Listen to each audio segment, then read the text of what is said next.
On behalf of NCHE, we'd like to welcome you to NCHE's virtual conference breakout session, Engaging Young Learners with Primary Sources. NCHE would like to recognize the support of the sponsors which have made this virtual conference possible. Thanks also to the National Humanities Center for its partnership in this virtual conference and GoToWebinar for licensing support. The NHC has a wide catalog of online and in-person opportunities for scholars and educators to collaborate. Please visit their website. We encourage you to download the conference app, which has the most up-to-date information on the conference, and please take time to visit the virtual exhibit hall.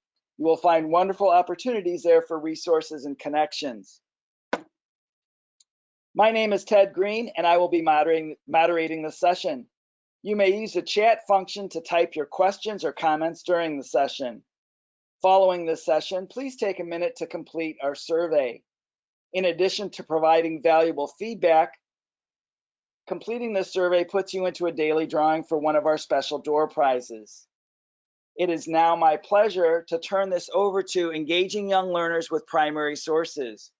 We have Dr. Michael Berson, Dr. Ilene Berson, and Mr. Tom Bober. So thank you. Ted, thank you so much, and good morning, everyone. So Michael and I are going to start off, and we really are going to kind of provide a framework and a foundation for the work that we've been doing, particularly with young learners in early childhood and early elementary contexts, to work with primary sources as part of developing both their conceptual background and understanding as well as their process skills for how to engage in disciplinary specific kinds of learning experiences. So one of the things that we sort of know and recognize with regard to young children is that they come to us with an inherent and natural kind of curiosity about making sense of the world around us.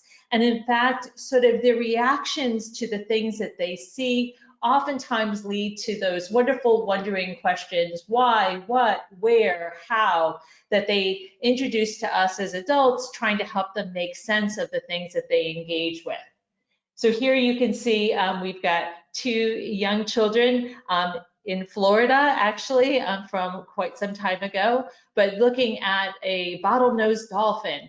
And as we've had sometimes kindergartners or even our 4-year-old preschoolers looking at this, they oftentimes wondered whether it was the dolphin who was in capture here and the children were on the outside, or whether it was the children actually who were sort of confined like in a zoo-like setting. And it was the dolphin who came to see them and observe what the children were doing.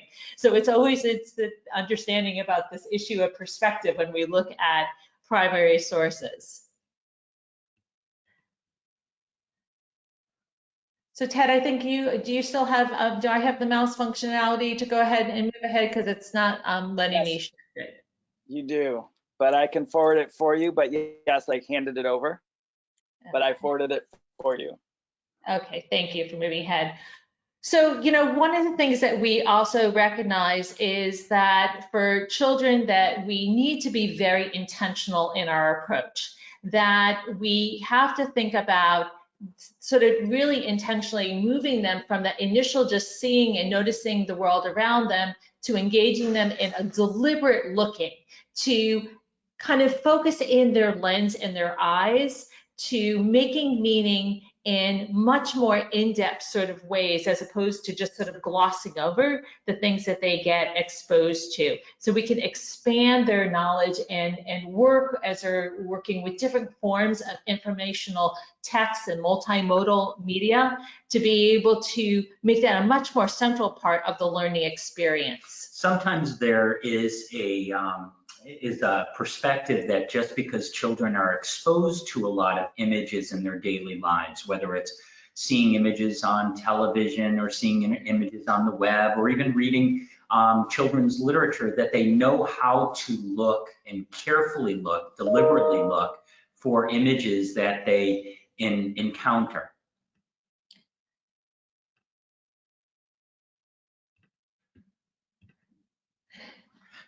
So one of the areas that we've engaged in with our pre-service teachers in working with young children is really around structuring their thinking and preparation from an interdisciplinary lens. When young children enter the classroom, whether they're in the early childhood grades or in the early elementary grades, they don't necessarily think in a compartmentalized way. So for example, as Ilene had mentioned, we have this innate sense of developing this curiosity, that children come to our classrooms with questions and curiosity, and they don't necessarily walk into the classroom and say, I have this curiosity, I have this wondering, so let me see what's going to happen in my science class or my math class. They think about the world from an integrated standpoint. So in preparing teachers, we really stress this interdisciplinary way of thinking and working with young learners. So this is an example of something that we do with our pre-service educators in both early childhood and elementary, called Social Studies at the Center. And I know that the text is a little bit small, but I wanted to share with you the conceptualization behind it.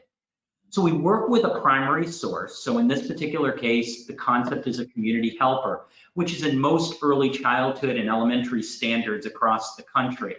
And then we look at this concept of community helper situated around a primary source, where we give students and our pre-service teachers the opportunity to carefully look at a community helper from long ago. And in this particular case, it's a mail carrier.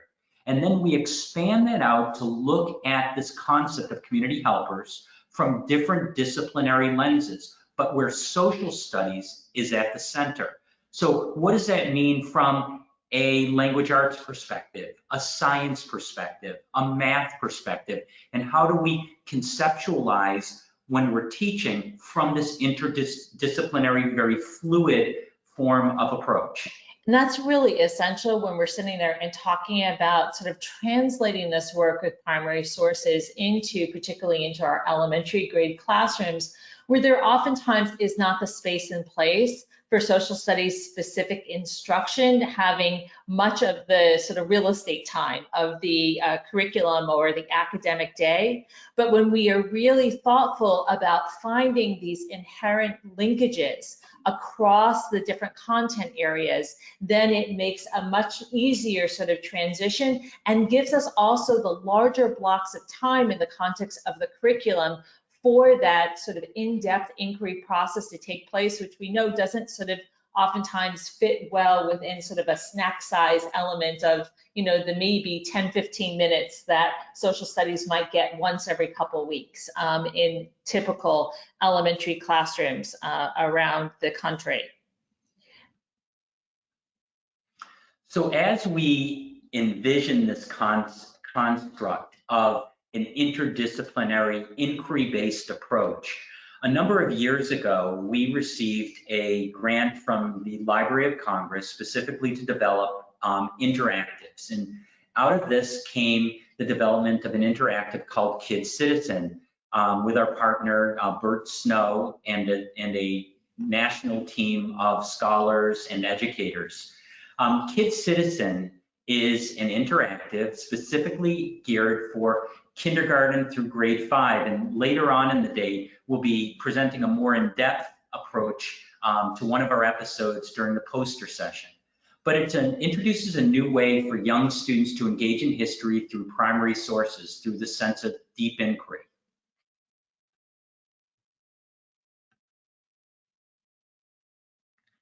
We have a number of episodes that deal with a variety of different topics. What is a primary source?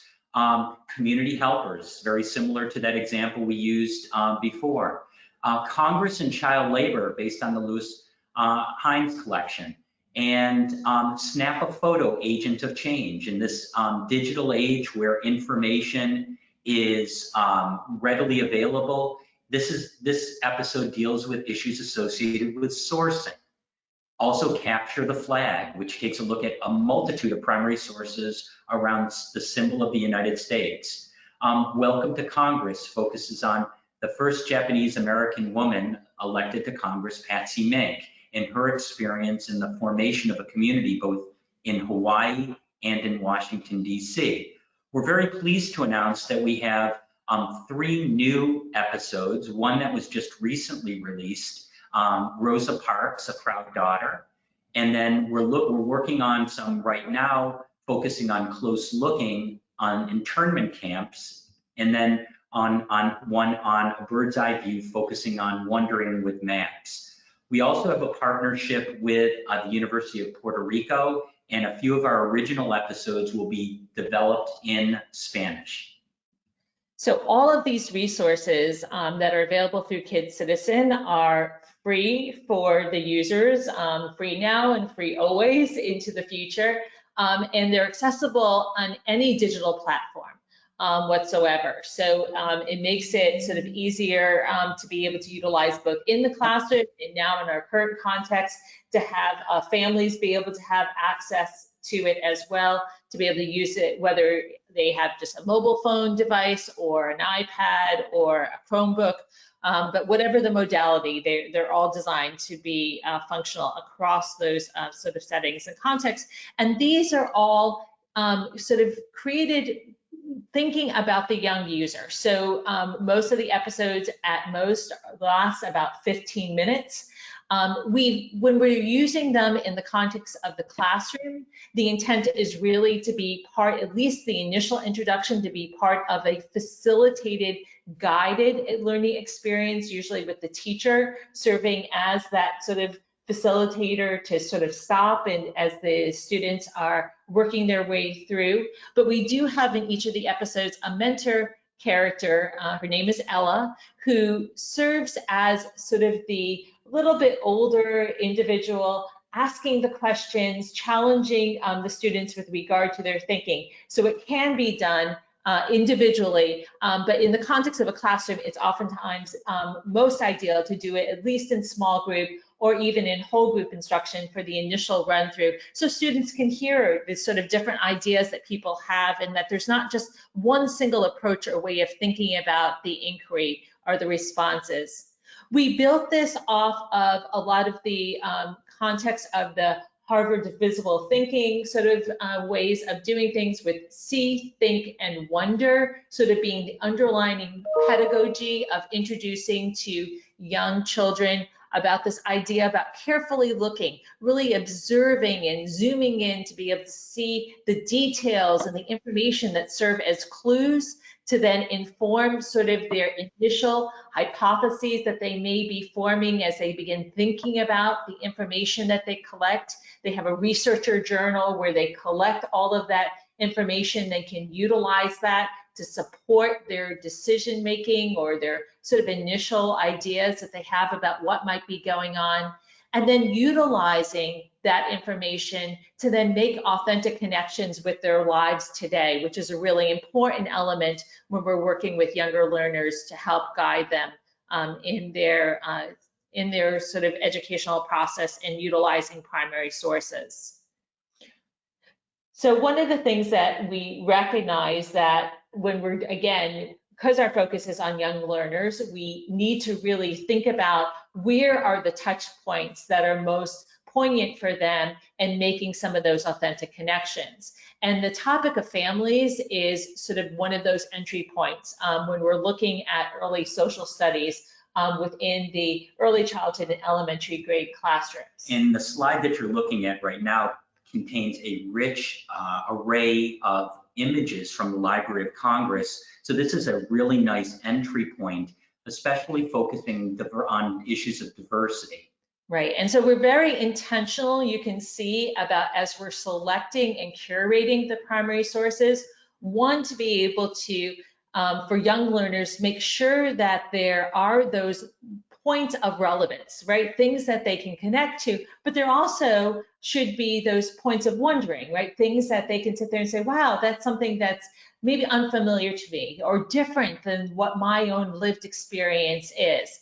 And then we also can utilize these as ways to ensure that we diversify our curriculum to be able to represent the range of experiences that children have and bring with them into the context of the classroom, so we can go beyond sort of the standard curriculum materials that are there.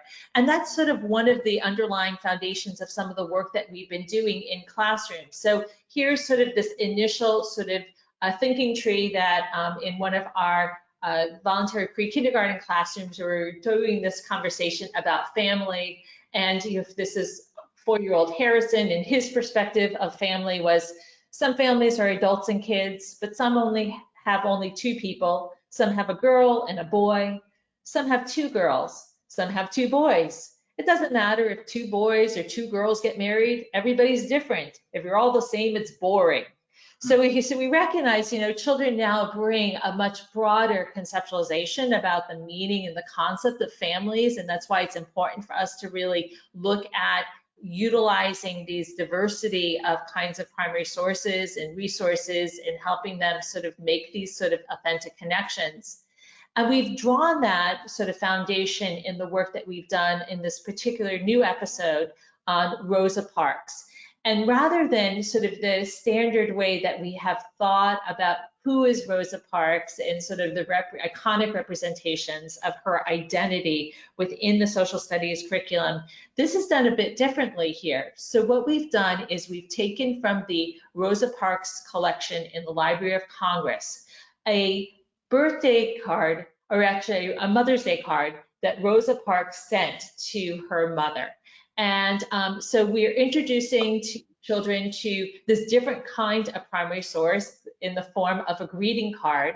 And we take them through each component from the front of the card, the middle of the card, to the handwritten note that Rosa wrote to her mother on the back of the card, to help engage them in this process of historical inquiry, utilizing a very different type of primary source. And as Ilene mentioned, Rosa Parks is this historic icon, a civil rights leader. But what we wanted to do is we wanted to share a different perspective, a proud daughter, a daughter connected to her mother, which allows children to see multiple views of Rosa Parks, not just the woman on a bus, but as a child who has a mother, and engage in these different types of discussions, but connected to that initial point that we earlier described about connecting children to families. So throughout the episode, and again, as Michael mentioned, when we have the poster session later, a little bit later today, we'll be taking people through this episode, or you can actually go onto the KidCitizen site and explore it yourself. But throughout this episode, we have children sort of collecting clues, from the visual clues to introducing them to the text that it was in the card itself, to help them sort of make sense about what was the emotions being conveyed, what holiday was being celebrated, how does this connect to their own sort of sense of family traditions, about the things they might do to celebrate or honor or recognize others. And then also a very complex sort of historical process about how do we interpret handwritten text. Because as we said, Rosa actually wrote a handwritten note to her mother on the back of this card. And so we begin introducing our very, very youngest learners to this idea about how do we interpret handwriting, which is a really important sort of element as part of their historical inquiry. So one of the other things that we always do is we're sort of connecting and making these episodes is we also create and develop teacher's guides to go along with them. And the one for Rosa Parks is about to be posted to the website in the upcoming weeks. But we utilize this as an opportunity to also promote culturally responsive teaching, both in the resources we select as well as the supplemental components that we bring into it. So one of those things is, it's just even by the representation of the greeting card itself, we're trying to sort of broaden the idea of who was Rosa Parks as an individual, but then we also supplement this with other primary sources to provide these counter narratives to sort of this idea that Rosa Parks just one day got sort of fed up and sat down on a bus, as opposed to this is a woman who was deeply committed throughout her life to issues of social justice. And she worked as part of community effort to really be responsive to trying to find ways to counter the injustices that she noted. So this photo here, for example, where she's at a desegregation workshop in Tennessee, this workshop of meeting with some of these other iconic individuals in the community took place 6 months before the boycott. So she was really part of this planned initiative to address these components. And then Tom in his talk will go much more in depth about sort of the role of literature, but that's also a central part of the things that we do, is making very intentional connections to the literature that we draw from when we're engaging children in these inquiries to help, again, further bolster their conceptual background and knowledge base, which for young learners is just emerging and developing. And we are very intentional about the selection of our books and our resources so that we avoid those sort of challenges around heroification or exceptionalism or the omission of critical voices. So we want them to be able to recognize and see themselves that they have a role in this. And that's really a critical part when you're dealing with young learners, is this idea that they need to have these direct experiences.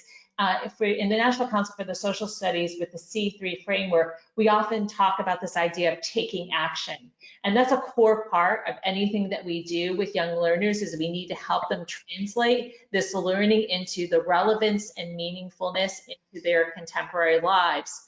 And so this, very quickly, we're just going to kind of give you an overview of this, but this is a group of 4-year-olds who found something in their community that they thought was problematic. And in this particular case, they were concerned that when they went to many of them shopped at Target with their families, and they found that there was a gender distinction that was very readily apparent in the toy section. You know, with that typical sort of the boy section versus the girl section, and they really found that problematic.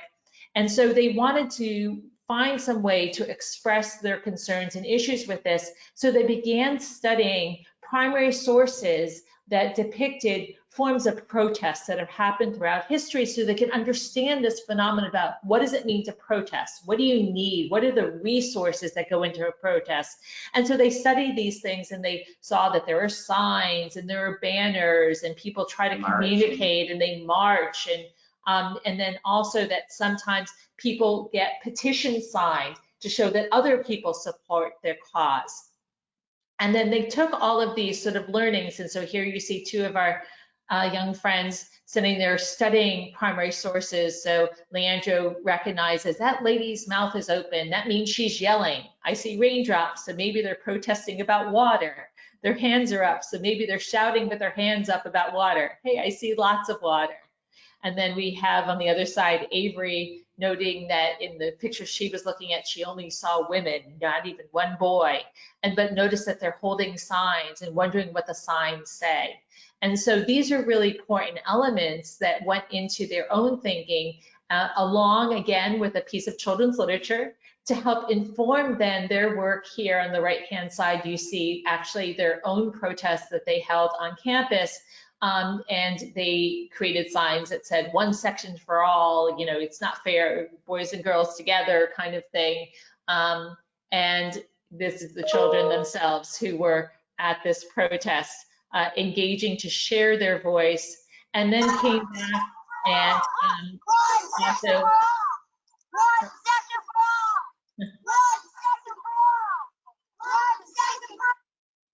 So they're screaming out one section for all. So then they got back to their classroom because they also had asked people to sign a petition to show that they also supported their cause, made some connections, obviously, with their numeracy skill development as they counted up and found that they had gotten 140 signatures. And when you're 4 years old, counting up to 140 was quite an accomplishment unto itself.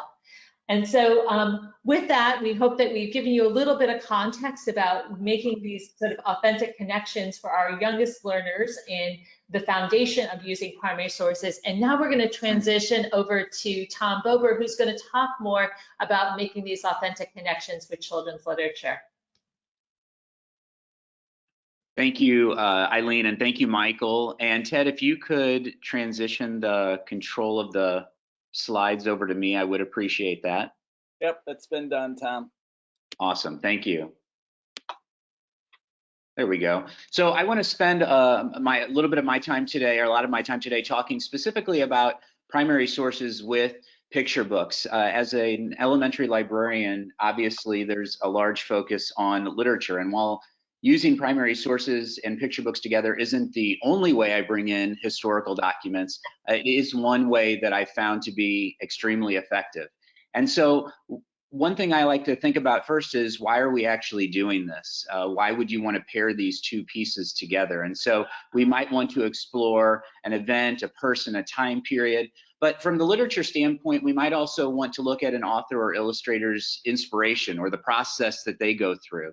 And then sometimes both of these together really is more of just a springboard to generate some questions and to spur for, further study. So we're going to take an example here that one particular primary source and picture book pairings that I've used quite a bit, and used it in many different ways across many different ages of elementary students, and see kind of how this might work.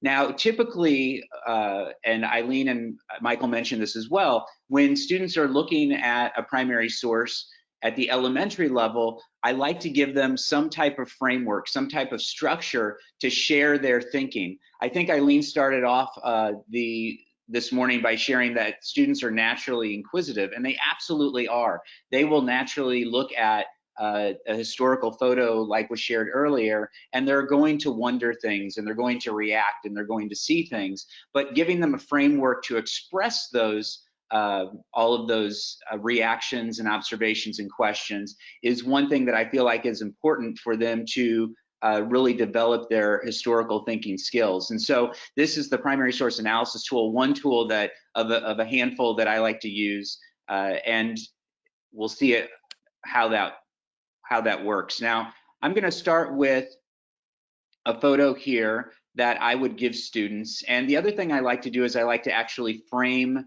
or give a purpose to the primary source analysis itself. We're going to give them a reason that we're actually looking at this particular photo. And so I might tell students, we're going to get ready to read a book that relates to this particular photo. And so we want to look at it carefully and see what we can learn from it, so we can make some connections to the book that we're reading. Also coming into play here is the selection of the source itself. So in this case, I might use this particular photo. Let me see if I can advance here. But with my younger students, my youngest students, my kindergarten students, I'm going to use this photo because it's a little less cluttered, it's a little more focused, and it's going to they're going to be able to focus their attention, my hope is, a little bit more on where I want them looking. And so if I would look up this particular event, all these came from the Library of Congress, I can actually find, I think, 3 or 4 photos. Making that selection of which one is going to lead your students down a path that you want them to go, I think is one of the key roles that we play as educators when we introduce primary sources at the elementary level. Now, I want to share with you, I think I've got this coming up, what a particular group of kindergarten students noticed. And you'll see here that in this particular case, I documented this on an interactive whiteboard, and I use these different colors because what I'm doing is, as they're giving me observations and reactions, I am doing the documentation for them, and I'm trying to organize the things that they're seeing as a way to help them organize their thinking and organize our discussions. So everything that they observe, I'm documenting in blue. Everything that is a reaction or an interpretation, I'm documenting in green. And then questions will come a little bit later. So I would have documented those in a different color if I would have put all of that onto the same slide. One of the reasons I like to share this particular slide is because I've shown this particular photo to over a dozen classrooms of kindergarten students, and I've never had a classroom where at least one kindergarten student hasn't looked at these 2 women sitting in a car surrounded by people. One woman is holding flowers, lots of people are smiling, and if you can see almost kind of right in the center of the photo, just to the left of the steering wheel, I've got documented that one of the students, if not more, thought that this was a wedding. And the reason that I share that is because for two reasons. First of all, we all bring, all of our students and ourselves included, bring our 21st century kind of reality of the world into our understanding and interpretation of historical documents, be them photos or written documents. And the second reason I share this is because in this particular case, this is not the chance for me to start to talk with my students about early 20th century marriage laws. We can have students have misconceptions about what's happening in a particular historical document.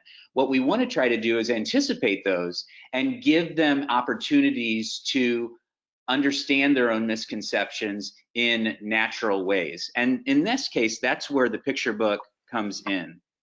So let's take a look. This picture book that I pair with this is one that's called Around America to Win the Vote, Two Suffragists, a Kitten, and 10,000 Miles. This is by Mara Rockcliffe and Hadley Hooper, and it came out in 2016 that it was documenting a 1916 travel by Alice Burke and, Nell Richardson, blanked on her name for just a moment, in their travels from New York across the country to California and back again in support of the suffragist movement. And if you might have noticed on the car, as you were looking at the photo, you saw names of major cities. Those were some of the major cities that they were visiting along the way. One of the reasons that I love introducing a primary source before reading a picture book is it grounds that picture book, that historically based picture book in a sense of reality. I think I've got so many students, even my upper elementary students, even when I've worked with middle school students, when I bring out a picture book like this, which is colorfully illustrated, even if I say at the beginning, this is a real event, this is something that has happened, I will inevitably have some student, when I'm done and I've closed the book and we're ready to move on to whatever next connected piece of learning that's happened, that will raise their hand or blurt out and say, is that real? That happens all the time. And so grounding it in something more real to them, more tangible, a photo, a document, some historical piece tied to that, I think helps them as they go through the reading of the picture book. It also, let me back up there, it also gives us an opportunity to explore the process that our illustrators and our authors work with. So in this case, we've had students use the photographs that are available to see how they might have inspired Hadley Hooper in her illustrations. And we've also taken a look at the author's process, that the author takes this big event of this trip across America there from East Coast to West Coast and back, and has broken it up across these page turns into short memorable moments. And what were some of these moments? So excuse my handwriting, but students shared things in this case about them leaving New York City and returning, that they snuck a cat on the train, that at one point a horse blocked the road, that they were stuck in a blizzard, that they were there was a shooting by the Rio Grande that they were involved in, and this travel that they took, the roads that they traveled almost as kind of like an extra character in the story. They get stuck in streams and have trouble through this entire journey. And what we can do then is we can look at sources that will speak to that. So luckily we have, I've been able to find several of Alice's newspaper entries that she actually wrote during the trip, sent them into the New York Tribune, and they were published. And our older elementary students use these as a way to essentially put themselves in the author's role. What might the author have seen? What evidence do we have that the author might have read this particular article, and how did it then appear in the book itself? And I think one of the questions that we ask of our students that has really been very revealing was not only what did she include, but what did she leave out? And then would you have made a different decision, and why? Because when our students read these, what they find out is that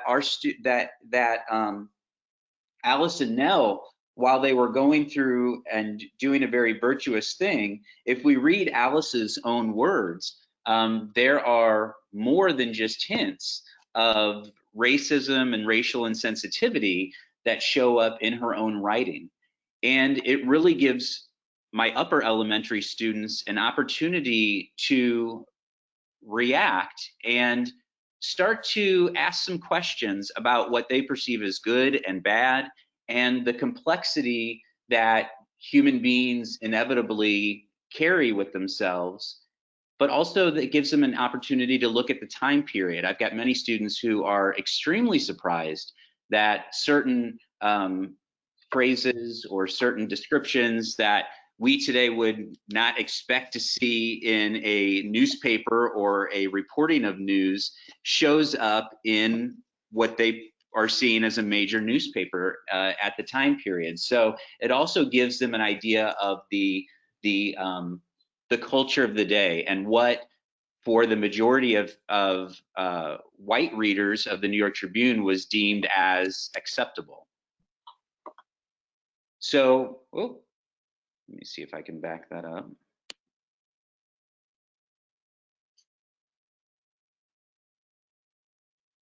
It also, here we go. One other thing we also do is take a look at character traits.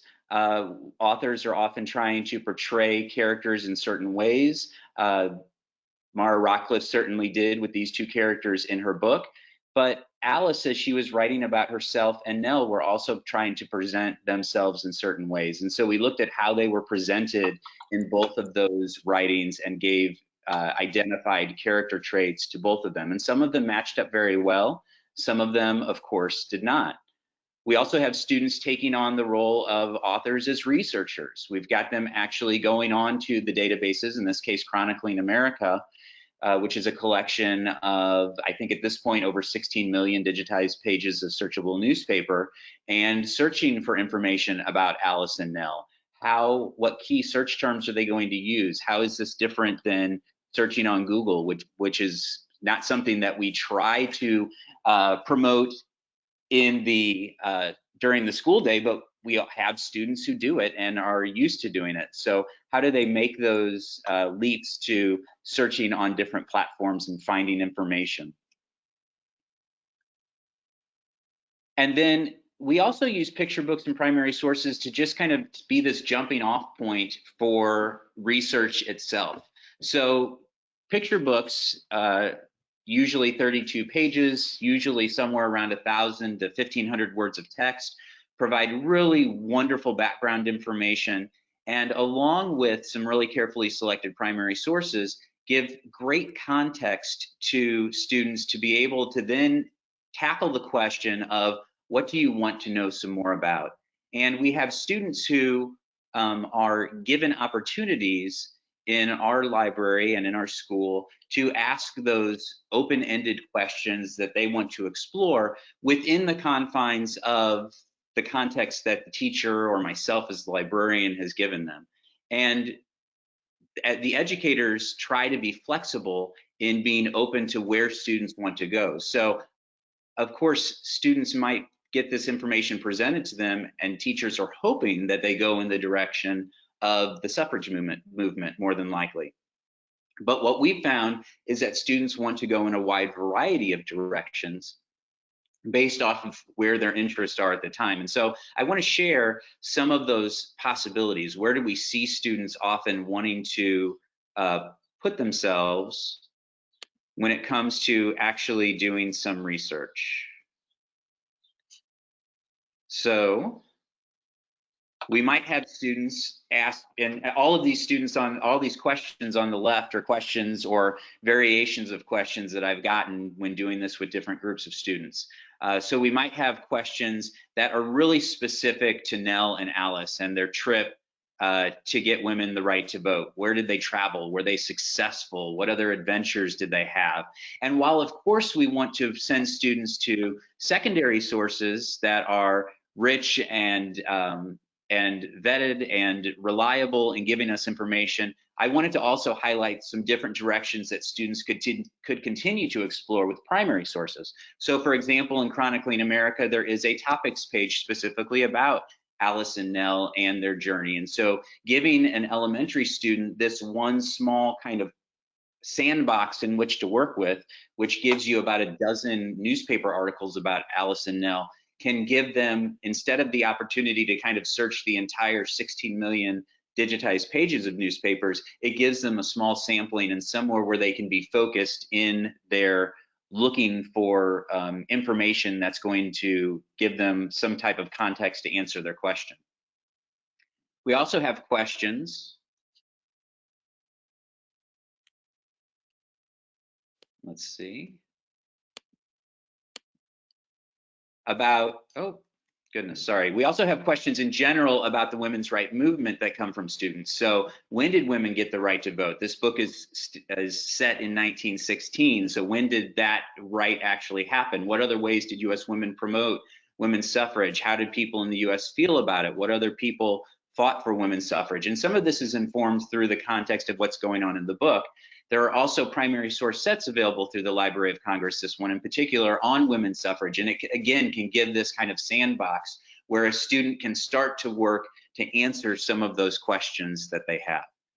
And then we have questions that are around bigger movements around women's rights. So what other firsts have women achieved in US history? Who are other noteworthy women from US history, and what other ways have women been important to American history?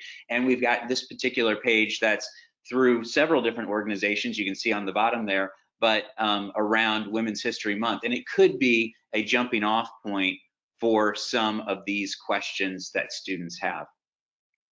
But we'll have students who don't want to know anything else about Alice or Nell or women's rights or women's suffrage, and instead they want to know, what were the roads like? What features did cars have? How common was it for people to drive in 1916? Again, the way this book is written, it kind of lends itself to some of those questions. And we have additional topics pages on within Chronicling America that give students a jumping off point to answer some of those questions. And we can also have them search for images of automobiles on Library of Congress and limit those results down to the specific decade or even the specific year where this story took place. Students are often surprised that there are several pictures, as you can kind of see here from the thumbnails, of car accidents as opposed to just cars themselves. So that was something that they find interesting and amusing.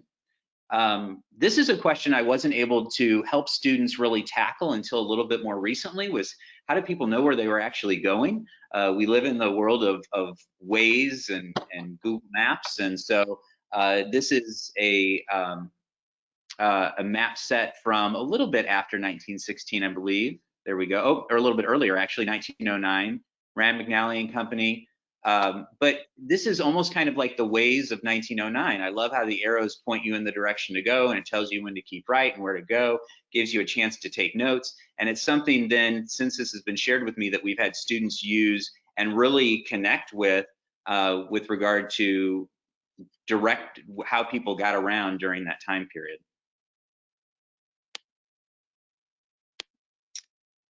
And then we have, oh, I think I've skipped my questions, but we also have questions that have come up around African-American women and their right to vote and the role that they played. And so pointing them to some specific items within the Mary Church Trail Papers might be a place where some of our upper elementary students can start to explore and find out more about the women, African-American women, who played a role in the suffrage movement.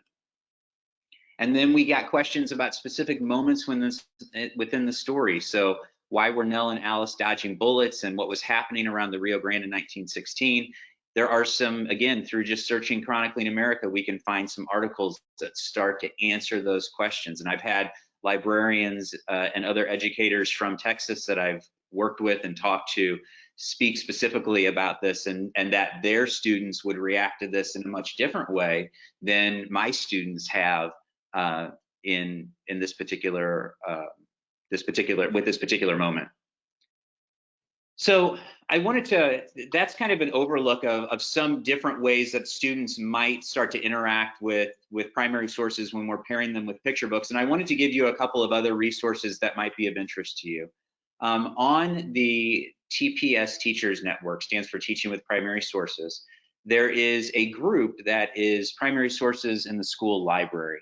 And in that group, there are a few dozen albums that all are based around connecting primary sources with specific picture books. So in this case, there's a picture book by Megan McCarthy about the 1904 Olympic Marathon, which took place in St. Louis, where I am, which is kind of near and dear to my heart. So I've made a collection around those particular sources that then you can take and use with students. So some of these pairings are already done for you. I will say that not all picture book pairings with primary sources are necessarily elementary friendly, so keep that in mind. But if you see ones that your middle school or high school educators would be more interested in, please feel free to share those with them. And then also there is an ongoing blog post that I write through the American Association of School Librarians, their Knowledge Quest blog, called Pairing Picture Books and Primary Sources.